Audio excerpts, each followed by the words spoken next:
Waiting is like my least favorite thing in the world. The impatience factor is high with me. I've learned to manage it. Okay. But it's definitely a thing that like the hurry up and wait is no. No.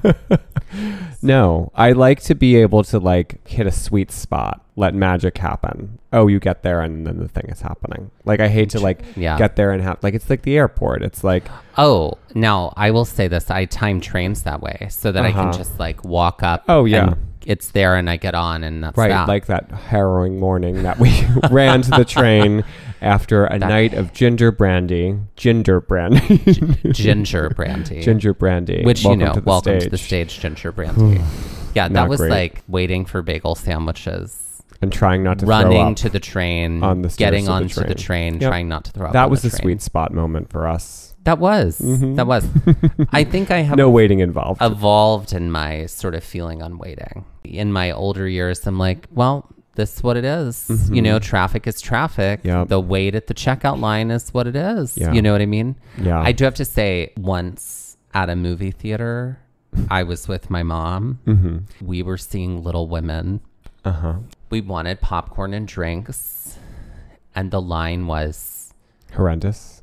50 people long, but they had the like Stubbs member line. So you were like, I'm going to buy and become a Stubbs member. I paid to become a Stubbs member. Stubbs member isn't great. Not great. To get into. Rethink that marketing. To access that short line. Right. Yeah. Well, you do what you have to sometimes. Do what you got to do. I will say, if I'm prepared with a book or that's different, or with a crossword, then I'm like, all right, I can wait. This is fine. But if it's just like mindless scrolling, I'm like, this is gets old real fast. Yeah. And so, but sometimes you just have to do it. This is the world we live in. I recognize it, and I too have evolved. It has taken me some time, but I'm not becoming a Stubbs member anytime soon.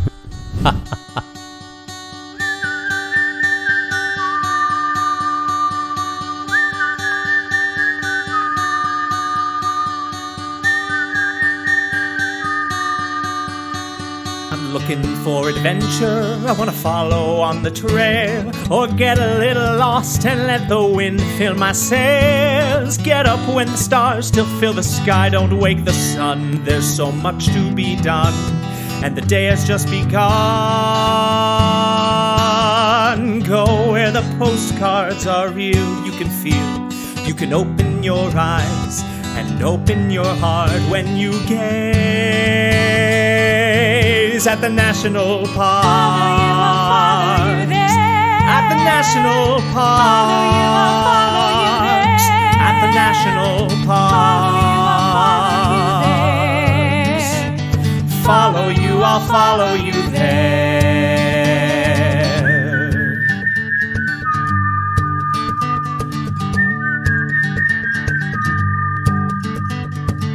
We would like to acknowledge while exploring Yellowstone National Park that we are on the traditional and stolen lands of the Eastern Shoshone, Crow, and Cheyenne people. So this was our second day camping in West Yellowstone. Right. We had done all of West Yellowstone town. The day before. Your trinketed our little heart experience. Out. I cried. You did. I found him in the corner of a store screaming. In my dark corner. Your dark corner. That's a callback or a call forward, depending on where the episode lands. That's right. Yeah. My dark corner. Yeah. So and we had to get up early again. Oh, yes. Very, very early, because in order to get into Yellowstone before anyone else, we had to get in early, like by 5.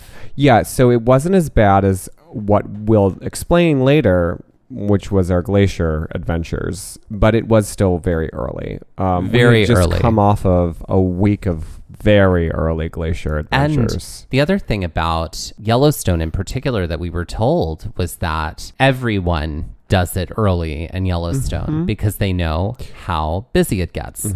So we were like, we have to be even earlier than the early people. Right. And we were, because when we were in there early on, like at the beginning of the day, there was hardly anybody in there. Right.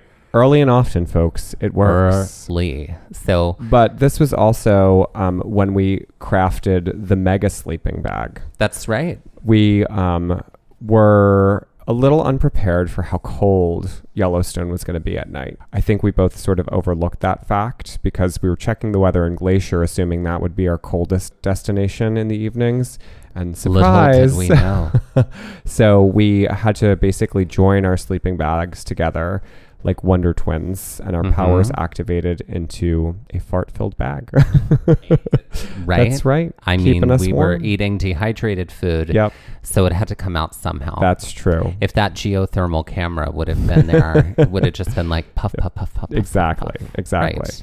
But this KOA was really like, that West Yellowstone KOA. We can't say enough about the West Yellowstone KOA. It was living wonderful. our best lives there. This was like luxury shower zone. Dirty, though. The floors, because it was just wet, and not that it was like filthy because it was for lack of care or lack of cleaning. No, it was always was cleaned the day. Like they cleaned it after everybody had showered at night. So, but made with sense. muddy feet and tile floors, you get muddy floors. Yes, you do. Welcome to the stage. Getting up early was our goal, and we had big plans for day 2 at Yellowstone. Our original itinerary was to only spend 2 full days in Yellowstone and then to drive to Tetons. And what happened on this day is why we ended up having to do 3 days in Yellowstone. But more on that later. You will find out. There's like, basically we're taking this day in Yellowstone and breaking it up into this episode and the following episode. Right. Because surprise adventures. We did a lot on this day. We did. We expected to do more, but alas. Right. Alas. Stars were not aligning there. But anyway, getting in early is the best case scenario. We really had no traffic. Basically, we hit and drove by a lot of the things that we were driving by the day before. Artist paint pots, some of those first geysers that we stopped at. Eventually, we hit Madison Junction, which is basically where you would choose whether we would drive the upper loop or the lower loop. And since we had done the upper part of the loop for the upper loop the day prior, we were headed down towards Old Faithful and Grand Prismatic. So we turned right. We turned to the right. Yep. And headed south, right. Essentially. Yes. If you headed to the left, it would take you back up to Old Geyser Basin, and at the top, that would be at the top part of the lower loop. The day before we had turned left. Right. Well, no. Correct. Yes. Yeah. We had turned left, and that had taken us to Old Geyser Basin. Later on, it took us to Lamar, Mammoth Springs, and then eventually Lamar. But this day, we were turning right because that was going to take us where we wanted to go. So we were headed south. Right. Correct. As we were driving in, another reason to get up early is the light. And we got some beautiful light. And again, also, it's cold.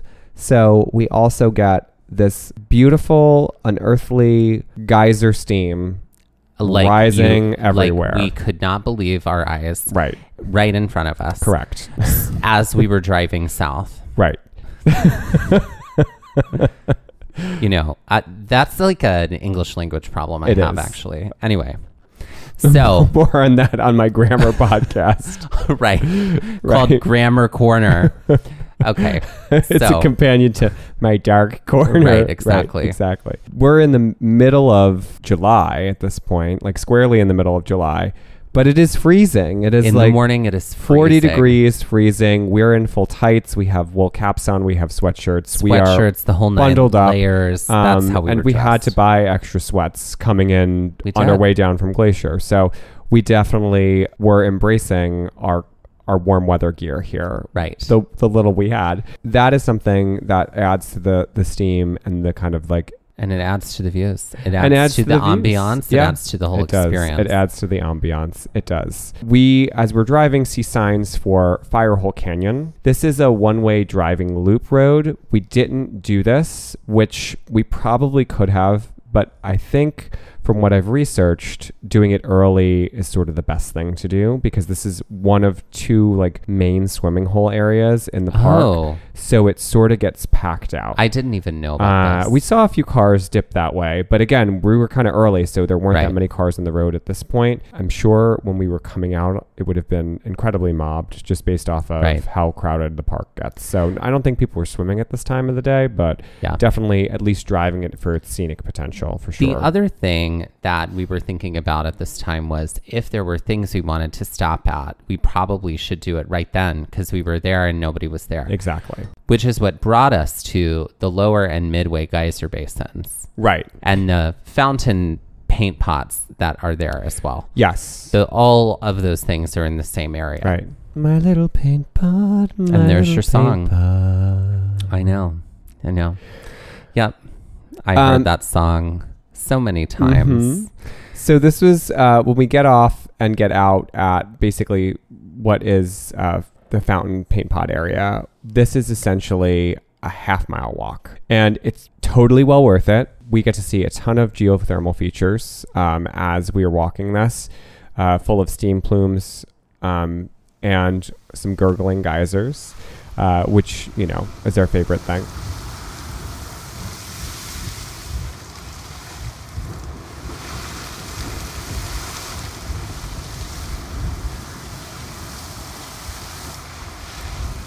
As we're driving to this, we are driving along the Firehole River, which, again, in the morning was intense and almost looked like things were burning as we were driving in. I definitely was like, oh, there's fires in other places. We thought there might have been fire because there was also smoke in the sky. Yes. The day before, there was smoke in the sky the day before that. Yes. While we were here in this area, there are a number of geothermal features that you can see and hear. Some of them include Celestine Pool, Fountain Paint Pot, Red Spouter, Leather Pool, Twig Geyser, Fountain Geyser, Morning Geyser, Clepsydra Geyser, and Spasm Geyser. Stop talking about me.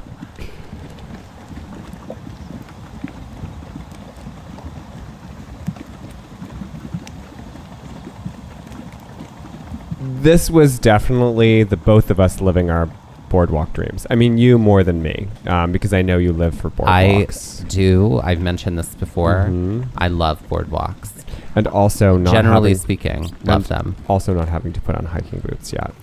Ooh. Sneakers for the win. Sneakers for the win. Remember, I mean, we had spent so much time in hiking boots. This was probably about halfway through our trip in general, like right in the center. Yeah. So our boots had already seen a ton of mileage. They still had many miles left to see. They sure did. And we're so glad that you do. We did, the boardwalks were a little dewy, a little wet. We did hear from somebody recently that was like, ooh, I went to Yellowstone when it was really cold and those boardwalks freeze, and I totally ate it. Oh, whoops. So something to note, okay. If you're at Yellowstone when the temperatures dip below freezing, for sure. But it was kind of, just a beautiful spot to start the morning, and like what a lovely area to start in. We both laughed at those, as important as they are, those signs, those illustrated signs, which the illustrated signs, the like ridiculous outlandish faces of the people that clearly the artist was a great artist, but like couldn't place these people. Like it's clearly like I had a friend pose for me in the most outlandish shocked face possible. It's true. It doesn't feel realistic. It's drawn true. Realistic, doesn't feel realistic. No. But this was like drawn well, joke. But the actual sort of reaction. No. My curiosity is like I'm wondering if, because we remember them. Oh yeah. Is that the intention? Maybe that's the inside joke. Maybe that's the inside joke. Is that they're kind of a little wild, but you remember them. Right. And that's for good reason, because don't step on that. Don't step on the geothermal girls, area. Let's talk about not stepping on geothermal areas like ever. The amount of people I've seen post, like mostly this is shame on like videos. Shame videos of people walking on geothermal areas with animals. It's ridiculous. Yeah. It's like, no thanks. Talk about strike two. Goodbye. Get out. No. This is also a land where I come alive, not for the boardwalk, but for the dead trees. Well, there's many here. There's many, and you're alive. And I was living my life. It did remind me of this reservoir near my house where it was obviously kind of like floodplained a little bit. And so there's a bunch of dead trees that are there, because this was sort of that vibe too, in some regards, because there's like water, standing water that these trees that are dead or standing in. And the reflections off of the water and the early morning light and the steam, it was just enough to, send me over the edge. The boardwalk for this area was mostly a loop that came, it was kind of like it took off, it made a loop and it came back. Yeah. It was really simple. Yes. But the smell was very strong. Oh. The smell of sulfur, super strong here, as with any geothermal area that we found in Yellowstone. Yes, it did feel like the witches from the Scottish play were just going to show up. Or, the Clash of the Titans, where Caliphon lived in the swamps. And by the Scottish play, we mean Macbeth by Shakespeare. Because we can say that because we're not on a stage right now. Okay, great. Yeah. I wasn't sure. I wanted to defer to the theater expert. But you're talking about the Clash of the Titans with Harry Hamlin. Oh, the original, which is like... Well, there's a new best. one with Liam Neeson that's also now a classic. No, don't throw that word around. It's iconic.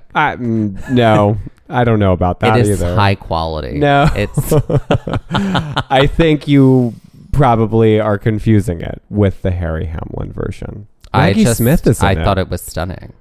Okay. Now you're just being mean. I've not seen that film. No. But yeah, it did feel, we passed some of these geothermal features and like the venting, the steam, the gurgle just felt like a hellmouth, essentially. It was like some creature was going to emerge from here and tell our fortunes. On the way out, we encountered some other folks coming in. Or they had been there. They'd been there. They walked the other way. They walked the other way. We saw them when we parked. They were friendly. We waved. And I remember they were saying like, okay, it's time to go see the big boy. And that clearly was the plan, because that was our plan too. Yeah. After this, because we were going on to see Old Faithful. And with that, let's take our first break.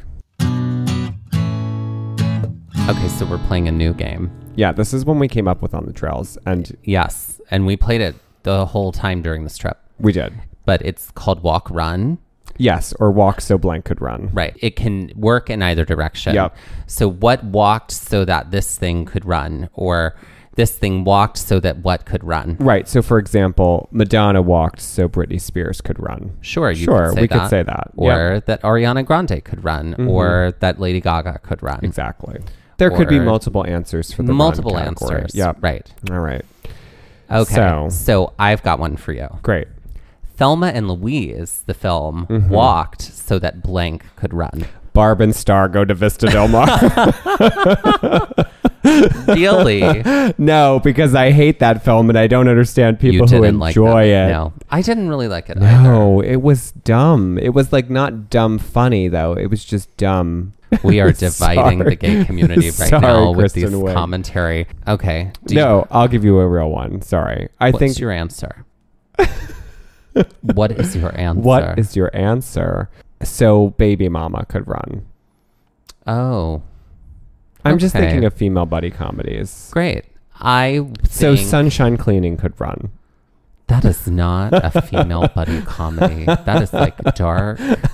Welcome to my dark corner. Good Lord.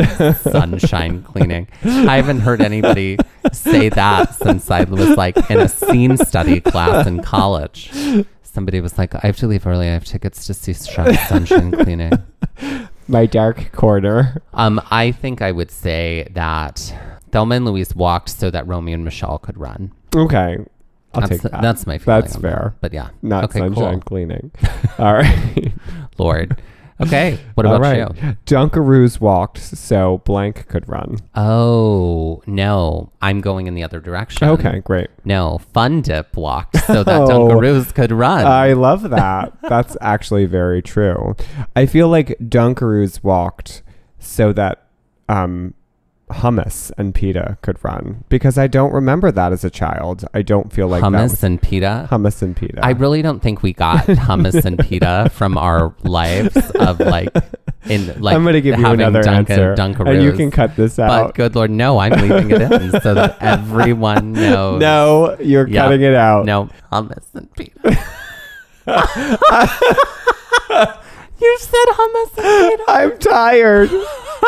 Have you read my water bottle? I'm tired. Oh my God. I got Mike. I was recently in Provincetown, and I got Mike a sticker that said, "Hello." It looks like a name tag, and it says, "Hello, I'm tired."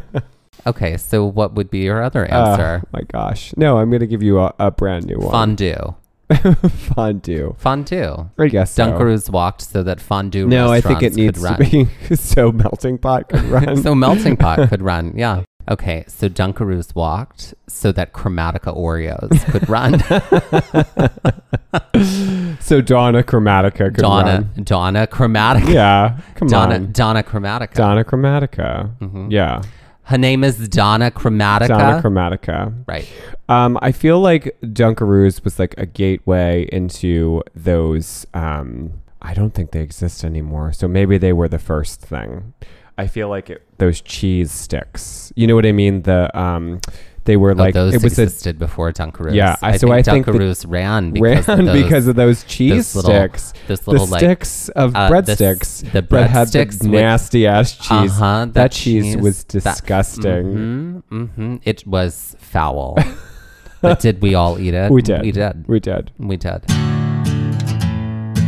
So we are driving toward Old Faithful. We're headed south. Mm-hmm. It's funny because on the map, it looks way closer. But maps. Old Faithful is 4. Yeah, it was I feel like it was like a 15 to 20 minute drive down there. Or more. More. It could have been more. I felt like it was more. Was it more? A little more. Okay. But when we were driving, we had to also pass another major area. Right. And that was? Grand Prismatic Springs. And that's the spring that the photos are everywhere. Mm-hmm. It's the spring where there are all the colors inside of the pool. Right. And it's big. And it's beautiful. And there's kind of 2 ways to see it. You can walk a boardwalk to be on it, but you don't get any kind of bird's eye view of it. Or you can park a little, you can park further down in a different parking lot and do a little hike out to an overlook to look down over it. And that's how you get that would get to see it. Bird's eye, yeah. Quote That's unquote. sort of closer to bird's eye view. So we knew that later we were going to do that overlook hike. And we wanted to see... But we also wanted Prismatic, to see it up close. And this is where we sort of make a little bit of a critical error. And I say that only in the fact that everything worked itself out. It was fine. But we didn't stop. We decided, you know what? No, we decided to move on. And we should get to Old Faithful because it's early and we don't want it to be packed out. We'll be fine to come back to Grand Prismatic Springs. Foreshadowing. Sure. Yeah. Sure. So we chose to get ahead with what you did to Emily. We did. We chose to not get out here. Right, at the boardwalk area. At this boardwalk area. Or to do the hike to the overlook just yet. Right. We decided to continue driving on to Old Faithful. And it took us a little while longer, but we did finally get to this area. Yeah. And in the pulling off to the Old Faithful area, it did feel very much like when we have been in Disney World before and are pulling off to go park inside of the Magic Kingdom. Right. Or park inside of Animal Kingdom or something like that. It kind of felt this sort of suddenly there are a number of buildings. It feels a little resorty. Not super resorty, but a little resorty enough. If it's a thing that has an off ramp where you have to cross a bridge over the road, that's what we did have to do. Sort of what it felt like, which was under construction at the time. So there is some construction projects that have been slated and are going on in the park, and part of the reason we couldn't drive the whole upper loop was because of construction. Just things to be aware of when you're planning your trip to Yellowstone. Construction is a thing, and it needs to happen because those roads need improvement and because the park is so heavily visited. But anyway, I digress. It did feel very theme parky in our exit here. It did. It did. We do finally make our way in, and we make it to the parking lot, which is close to Old Faithful. And gigantic. Yeah. But we're able to, because there's no one there. There weren't many people, we were able to park really close. Yeah, we could see Old Faithful from the car. There was an unobstructed view. We were parked right by that first inn that's No, pretty we close. didn't know what this was going to look like. Mm-mm. We weren't sure if Old Faithful was going to look like, what Grand Prismatic looked like or what the paintpots looked like or whatever. And we weren't sure if it was something we were going to need to watch from the car. Right. Turns out it's not. We were able to park, and then around Old Faithful is this like giant boardwalk with all of these benches, which we could see from the car. Area. An observation area. And this is essentially. still pretty far pushed back. The benches and the ring of boardwalk is far enough back from the geyser certainly. itself. You're not close. You're not close, but you're a lot closer You're than close when enough. you're in the car or when we were in the car, Right. for sure. We get there, and keep in mind, it's very early still, and it's very cold. And so there's a conversation that happens. And what was this conversation like? Why And don't so you tell our friends and family? Our friends and family. I said, oh, so what? We just have to wait now, huh? And your response? I said, yeah, that's what we have to do because the thing is going to erupt when it wants to erupt. So we're going to have to just be here until it does. Mm-hmm. And then you got this sort of pouty grimace on your face. And I was like, did you really think that we were going to be able to just like roll up and it was going to just erupt when we like showed up? And you were like, well, yeah, kind of. And I was like, honey, that is not how this works. Well, that's how magic works, in the sweet spot that I live my life in. And this is why I just like waiting. And so call back. because we were not able to get onto the app. They had not published the times that morning. So there is an app, folks. There is an app you can check to see when it's going to erupt, because it's called Old Faithful because it's like so dependable. That's right. And it's like eruption patterns. And it typically erupts every 90 minutes. But that could be longer, could be shorter. It could be between 1 hour and 2.5 hours. Usually it's every 90 minutes. And at that time when we were in Yellowstone, it was erupting very consistently. Yeah. Things we found out later. Right. But we could not get online to see what time it was going to erupt. Right. So we just Also, had to no show up service. and Yeah. wait. And I knew that this was going to happen. And you were like, but what? And I was like, yeah. You paint me as more of a diva than I was in that moment. I luxuriate in this moment because you have few of them. And you paint me to be one constantly. This is what gloating looks like, folks. This is our PSA on gloating. But no, I did. You did. You did. And I was like, yeah, we're just going to have to sit and wait. Well, I think also part of it was I didn't want to just sit in the car. And you were like, well, it's freezing out there. So do you really want to sit your ass on a cold bench for 30 to 60 minutes to wait? I did ask that, yeah. And I was like, well, kind of. Like, I don't want to just sit in the car. We sat in the car for probably about 10 minutes before it was like, sure. Okay, we can get out. Also, there's a bathroom in there, and I need to use this. Dusty. Yeah, there's multiple buildings right around Old Faithful. And so I went into, I think it was called the Old Faithful Lodge. It looked like what Disney World had used as inspiration for some of its hotels, because it was very wildernessy lodge, but also fancy and posh a little bit. And so I went in there to use the restroom. And I sat by the geyser. My biggest fear was I had no service to text Dusty if the geyser started to do something. Now, keep in mind, there is activity that's happening the entire time you're sitting there. It just isn't erupting. So it's not a full eruption. There's steam that's billowing out of the vents. There may be some, slight spits of water. So I'm sitting here and time is just ebbing on by. And I'm like, he's going to miss this eruption.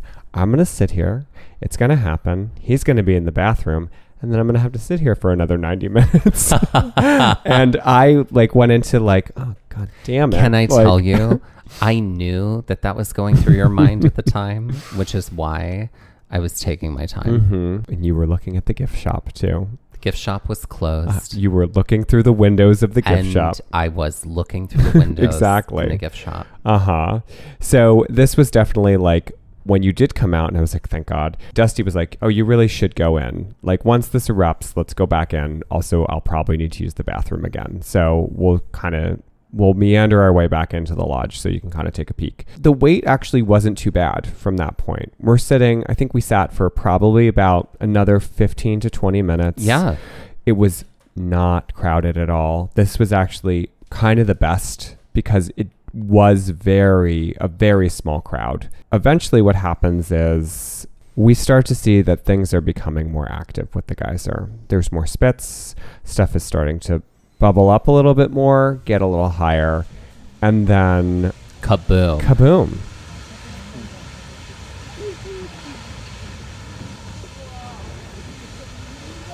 The eruption was so tall. You know, I've seen images of it before, but it is something you have to see. So big.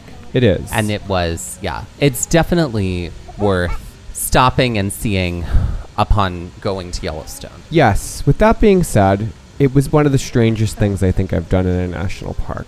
Sure. Now, we've been on timed tours before, and we've had, to book things. But it is weird to be like, I'm sitting here waiting for this thing to do a thing. And everybody else is...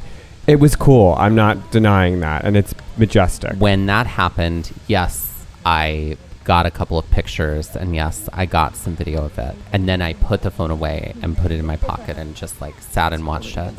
But I did turn and see other people. And all they did, they were only watching it through their phones. Yeah. I was like, oh, but that's not the same. No. I sincerely wish for everyone seeing Old Faithful, just get some quick shots. And then just enjoy it. And then just enjoy it because it is unlike anything I've ever seen. And with that, let's take our next break.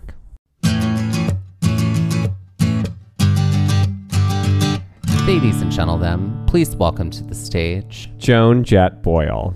Joan Jett Boyle. Mm-hmm. I forget where we came up with this. This was Yellowstone. We were in Yellowstone, obviously. Yeah. But where I forget where in the day we were when we came up with this, but this was such a good name. Oh, yeah. Well, a jet boil, if you are not a camper, is basically a rocket stove. It's a way for you to hook up to a small propane tank and have essentially a stove on the go and to be able to boil water on the go. So that is what inspired our friend Joan Jett Boyle and brought her to life. Boyle. So who is Joan Jett Boyle? I imagine is she a parody of Joan Jett? It's like Joan Jett, but who needs anger management. Like a furious Joan Jett. Like Joan Jett Boyle would cover Joan Jett songs, but they would be really angry, hard, dark rock versions. So like songs. Anger from Inside Out, who's the actor I can't think of right now. Yeah. But he was on the Daily Show too. Always boiling. Yes, always boiling over. I mean, it's easy to kind of be like, she's just sponsored by Jet Boil. That's her sponsorship. That's her merch. She actually, you know what? She's got her own freeze-dried camping supply. Oh, I like that. Yeah. I do feel like she's angry about the way people are treating the planet. Oh, well, so obviously. She wants to, help with that. Right. So they're all vegan pouches of food, vegan Jet Boil pouches. And all of the pouches are recyclable. I was going to say compostable. Oh, that's even better. Even better. I'm curious how that would work, though. I really don't know. Do we have that technology? Because we should develop it. But let's develop it. Yeah. For Joan Jett Boyle, we'll do it. Certainly. Definitely a lot of fog machine action in her acts. Yes. Yes. Because how could there not be? She's boiling over. She's boiling over. And there's definitely some cauldron noises from a spooky Halloween soundtrack that bring her in. That bubbling noise. Yes. Yes. Gosh, that cauldron noise, it just takes me back to Halloween parties. Or the I'm Haunted trying to Mansion. recreate it and I can't. Yeah. What is her song that she sings? Well, is it a Joan Jett song? We've got Crimson and Clover over and over. I think would be my choice. Okay.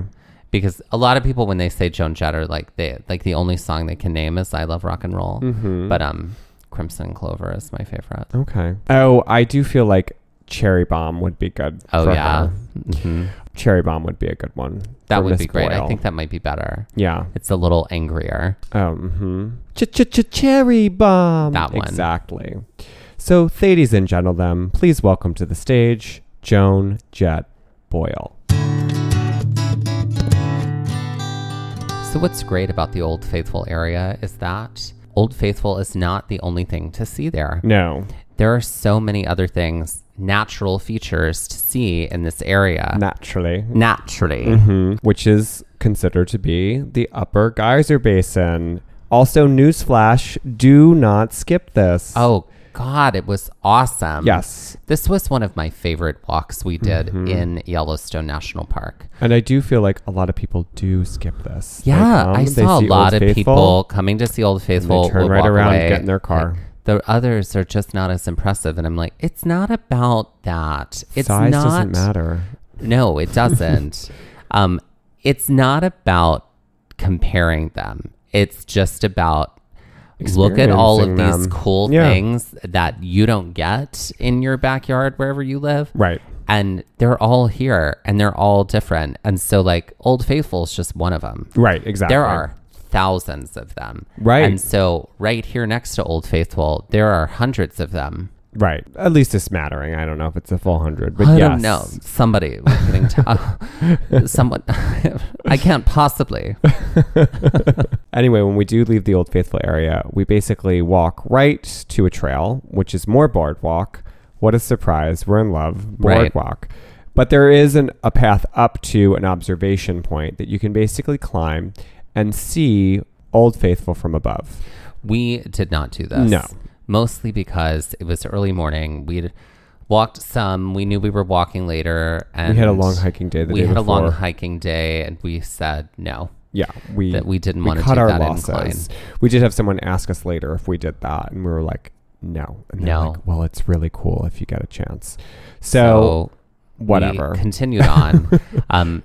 We had come onto this boardwalk from the right side of the Old Faithful observation area. Right. It's sort of like a C shape. Yes. When approaching it, it's all the way to the right. If you do the other way, it is a paved road or a macadam that you would walk on. So we directly went onto the boardwalk. To the right. To the right. So we continue on, and that brings us... That brings us along to basically a ton of other geysers in the vein of Old Faithful that some are more frequent erupters than others. There are some that are along this path that are also timed and like a little bit more regular that you can look on the app for. Again, we didn't have service and the app wasn't updated. They've built some sitting areas for you to sit and watch. A lot of the ones that were more frequent erupters too, which was cool, had signposts that had the name of the geyser, but then they also had 2 little whiteboards on it, and the rangers could write, this geyser will erupt between this time and this time. And they would look obviously like it was frequently changed, which was neat. Later, when we were at the gift shop, they also had like a sandwich board out that had like the geysers that were in that Upper Geyser area and what all the times were likely to be. Again, times vary. You may have to sit around and wait because there's no definitive timing there. The geyser basin itself is pretty cool. It's bisected by the Firehole River. Most of the geysers are on the east side of the river, which was the side that we started on. There are a few on the west side of the river. On the west side of the river. But not as many, no. The boardwalk here is much more aged than where we were this morning at Fountain Paintpots. Definitely felt like it hadn't been replaced in a while. I feel like Fountain Paintpots felt more Trexy, and this felt like wood. And obviously, any sort of wood in those conditions is just gonna, I feel like, break down very easily. Break down, splinter. It wasn't like horrendous by any means. And it the was nice safe thing to is, walk on. This was pretty accessible. Like this would be a great thing to do, to be able to take a walk with someone maybe in a stroller or in a wheelchair. Whereas there's parts of Yellowstone where that isn't the case. So that is really great about this, and what I really was happy was a possibility. But Yellowstone is really good about publishing what's fully accessible and what is not. A lot of the things we saw were different like layers of earth, different colors. There was a lot of like rust color water. There was this beautiful blue. Like, that was the fascinating thing from an artist perspective, seeing the changes of color and all of the texture in the ground. Was incredible. Yep. There's, I have it as saved as like the screensaver on my phone. It's this orange, the bottom of a geothermal area that's orange with all this like water runoff. It was gorgeous. The boardwalk is essentially ours. There's not too many people on it. It's really, really quiet, which was, again, another perk of getting there early. Again, hike early, hike often. So we really got to experience this without almost anyone around. It was awesome because there were signs along the way that gave you also indicators as to how geothermal areas worked. What was the science behind them? Why were some pools specific colors? What was happening in those pools? What sort of things lived there? So it really was, you know, as much as it was a nice trail to walk, it also was sort of an interpretive trail as well. It was. And so when it comes to interpretive trails in Yellowstone, I feel like you can't do any of them without walking at least another 15 feet and finding out what a geyser is. Again, they make sure that everyone knows what that is. Right. Aside from geysers that are flat to the ground or where the geyser spout is in a pool, you have these other geysers there, like Giant Geyser and Grotto Geyser, which look as though the geyser spot comes from these gigantic rock formations rather than just an open, clear hole in the ground. Some of those, like Grotto, have really interesting formations to them. From reading the signs, it seems that scientists believe that these geysers may have developed around trees that then, through the eruptions and through the material that was erupted, basically just became like covered and formed this very strange drip castle, sand castle formations that are there. They are unlike anything I have ever seen anywhere. We would stand there and just look at this, you know, all these different geysers and the different paint pots and the different formations and just like get lost in them. Yeah. Like, there's so much to see and there's so much to discover about each one. While walking this path from the boardwalk, it's sort of like one arm of the letter A that would take us to a paved path. You could continue on that paved path, or you could jut back towards Old Faithful Village is what I'm going to call it. And so when we get to Grotto Geyser, which is sort of the end point here on the boardwalk, we do kind of hook that left and head onto the paved path, but kind of immediately jut off. There's another pathway right off to the right, which essentially takes us out past a few other geysers and all the way out to what's known as the Punch Bowl, which we had run into some people along this path and they're like, listen, it's not that far, but definitely make sure you go out to Punch Bowl. Don't miss the Punch Bowl. Because it's cool. This wasn't that far, especially thinking about how long we had already walked out to this point to go all the way out there. This was the Witch's Cauldron, the Punch Bowl. It was a raised cauldron type formation with burping water. It was the genesis of the Halloween spooky cauldron sound. Yes, totally, probably 1000%. The runoff and the textures in this area are so neat and definitely add to the alien world that is essentially the Upper Geyser Basin. And like these colors were also kind of reminiscent of the colors that we might see in like a Grand Prismatic.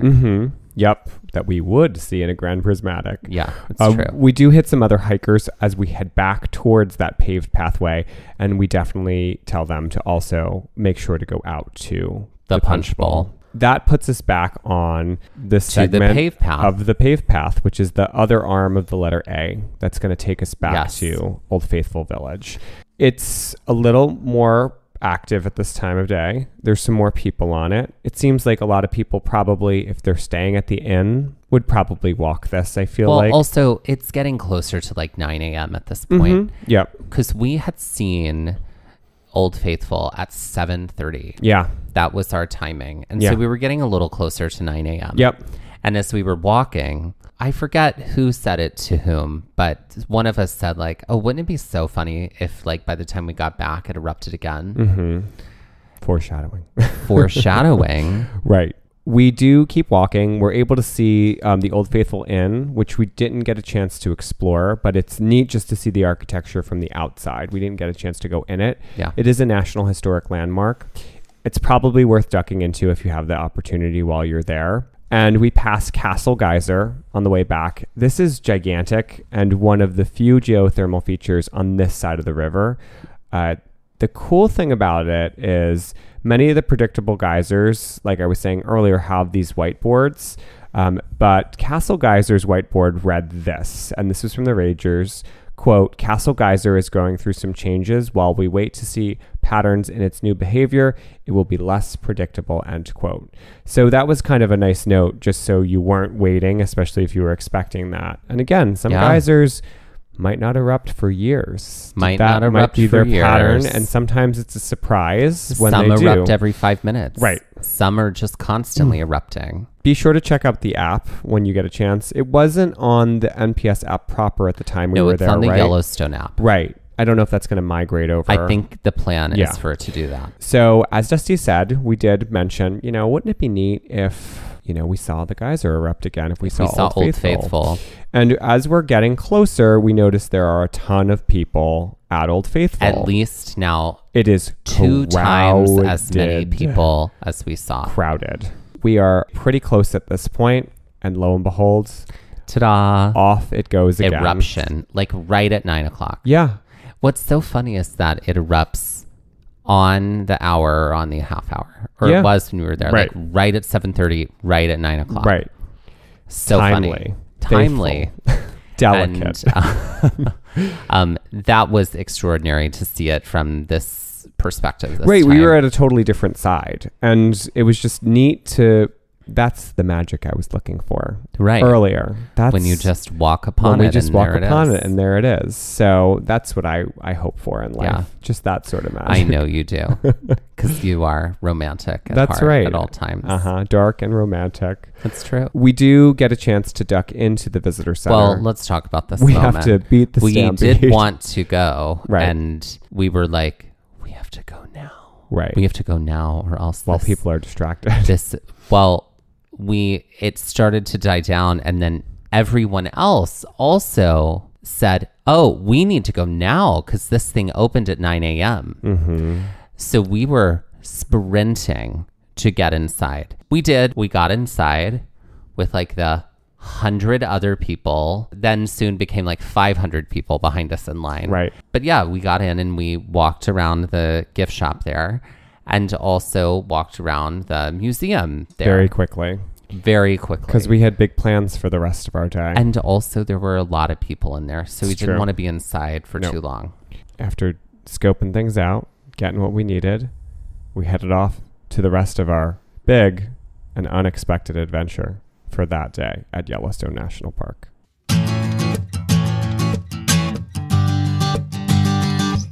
Let's put the Upper Geyser Basin on the Carenstone scale.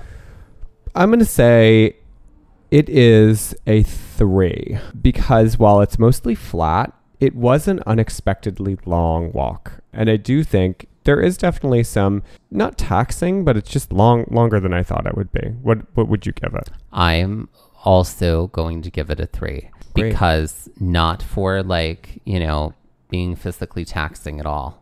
Mm-hmm. But just for distance. Yeah. And with that, let's end this episode with some Jeopardy style trivia. So why don't you go first? All right. So I was inspired by how much you love waiting. Mm-hmm. And this category is called the wait. Okay. And wait is in quotation marks. Great. You have to identify the film or song with the word wait in it. Great. Just the title. That's all you got. Waitress. Got it? Yeah. Okay. For 100. Mm-hmm. A bunch of high schoolers from all different groups end up at one final party at one house. Starring Jennifer Love Hewitt and Lauren Ambrose, this movie got played on TNT over and over again, and it made me rethink if I wanted to be locked inside of a bathroom with Seth Green. What is Can't Hardly Wait? That is correct. Mm-hmm. For 200. The beer has gone bad. This is the film that gives us the famous gif of Angela Bassett lighting a car on fire and walking away. My favorite gif. What is Waiting to Exhale? That is correct. Mm-hmm. For 300. This Kevin James vehicle sitcom follow-up to King of Queens got such low ratings that they decided to kill off the wife character to make room for a Leah Remini return. while also serving as the premise for the show Kevin Can Fuck Himself, starring Annie Murphy on A&E. What is Waiting for Scientology? Oh, incorrect. Well, I don't ever want to be waiting for that. The answer is Kevin Can Wait. Oh, and I didn't realize that was the premise. Oh my God, yeah. I haven't watched it yet. Yeah, that's so the wife on Kevin Can Wait. The ratings were so low. They killed her off to make room for Leah Remini to come back or to come onto the show. And so the creators of Kevin Can Fuck Himself were like, oh, wouldn't that just be interesting if we saw all of this from the wife's perspective? So that's sort of what inspired the creation of that show. Oh, cool. I didn't know that. Great. Which, you know, in the show, Kevin Can Fuck Himself, any scenes with Kevin look like a multicam sitcom, and any scenes without him look like any scenes where it's just her, just Allison, it's like a single cam dark dramedy. Now, like, they're not referencing Kevin Can Wait ever. It's just the inspiration for what inspired this. Got it. It's really good. Okay, for 400, this is probably the only hit song you or anyone can name by Richard Marx. Oh my God. I don't know. Whatever you do, wherever you roam, I will be waiting for right here. Nope. Right here waiting. Right here waiting. Okay. Yeah. Okay. And for 500. Great. Not my finest category. Hello, I'm tired. This play by Samuel Beckett ushered in the theater of the absurd genre with his 5-character play about the anticipation of a visitor whose spoiler never arrives. Waiting for Godot. Correct. Godot. Or as they say in Britain, Grotto. Grotto. Great. All right. Lovely. Waiting. Mine is titled Yellowstone Gift Shops, and in this I will be giving you a description of a gift shop that you would find in West Yellowstone that is punny and based off of a feature or landmark in the Yellowstone area. I'm ready. Your first stop when exiting the park is to get a manicure. After the last town you were in had nary a beauty shop, you decide to treat yourself at this nail salon, which is aptly named after this juncture point on the lower Yellowstone Loop along the shores of Yellowstone Lake. It may also be a way to describe what an Idahoan might stick out to hitchhike to the Pacific. What is the thumb salon? Oh, you're very close. So if it is an Idahoan trying to go to the Pacific, they are sticking out their what thumb? What direction? Well, it depends on are they facing north or south? If they're trying to go to the Pacific from Idaho. They're going west. The west thumb? That's right. West thumb is a feature in Yellowstone. You got Didn't know that, but okay, great. At Tina's House of Tin, a store dedicated to artwork made from license plates of many of the visitors to Yellowstone National Park over the years, you find many intriguing designs, but the one that catches your eye most is a silhouetted buffalo made from this state's license plate with the slogan, Big Sky Country. What is Montana? That's correct. Very good. For 300, when you start walking around town, you notice this patio shop, which shares its name with a part of the Mammoth Springs complex. Along with a recreation of the namesake within the park, there are statues to, no, not the Greek god of wisdom, handicraft, the arts, and later war, but the Roman one, hence the name of the patio store. Oh, God. No. Yes, I'm tired. Oh, Minerva? Yes, Minerva. You did that. I did. You got me to get it like that. Yes, Minerva. I'm tired. So it's not just Minerva. So Minerva's if it's a patio store, what would be another name for a patio? Oh, Lanai. Minerva's Lanai. Minerva's deck. Minerva's... This is a feature of the Mammoth Springs complex. Oh, I don't know. What is Minerva's Terrace? Oh, Minerva's Terrace. There we go. There we go. I feel like a terrace has to also be have a balcony. I guess so. I was trying to, I'm trying to be crafty. I know you're trying to be crafty. Also, I do have to say, yes, Minerva, I'm tired is from Rodgers and Hammerstein Cinderella. Okay. Starring Brandy and Whitney Houston. All right, for 400. Upon entering into Wyoming Wonders, a confectioner and cafe whose desserts are named after famous Wyoming landmarks and people, you gander first at the Teton Trefoil and then at the Buffalo Bill bread pudding before selecting this tiramisu, which is sculpted with rough-hewn edges all the way down and named for this monument in the eastern part of the state. The eastern part of Wyoming? Mm-hmm. I don't know. It was also featured in Close Encounters of the Third Kind, and it was a space that we hoped to visit but couldn't swing at. Oh, was it Devil's Tower That's tiramisu? Correct. The Devil's Tower tiramisu. Great. There you go. Also, I haven't seen Close Encounters, but I will. But you will. All right, and for 500. After such a sweet dessert, it's time for a trip to the local watering hole in town to have a few drinks before heading back to your hotel. Since your sweet tooth has been activated, you've taken to try 2 of their signature drinks, the Super Volcano, their take on a lava flow, and a muddy paint pot, sort of like a mudslide. It's clear to you that these drinks are signature ones because the bar shares its name with a canyon whose walls were carved by lava over time and remain a popular swimming or watering hole within the park to this day. What is Fire Hole Canyon? That's correct. And that is West Yellowstone Gift Shops.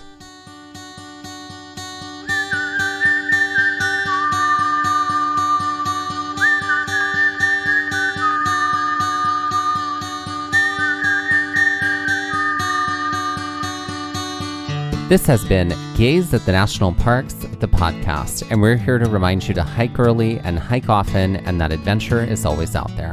Gaze at the National Parks was created and is hosted by us, Dustin Ballard and Michael Ryan. To see images from this episode, follow our Instagram at Gaze at the National Parks. To contact us, email us at gazeatthenationalparks@gmail.com. And to find out more about the parks visited on this show, visit our website, gazeatthenationalparks.com. That's Gaze, G-A-Z-E. All original artwork featured on Instagram, on our website, and in the Gaze Shop is by me, Michael Ryan. All original music was written by Dave Seaman and performed by Dave Seaman, Mariella Klinger, and Sean Sklios. Our music producer is Skyler Fortgang. This episode was edited by me, Dustin Ballard. We would also like to acknowledge that while recording this episode, that we were on the traditional and stolen lands of the Lenape people, also known as Middlesex County, New Jersey.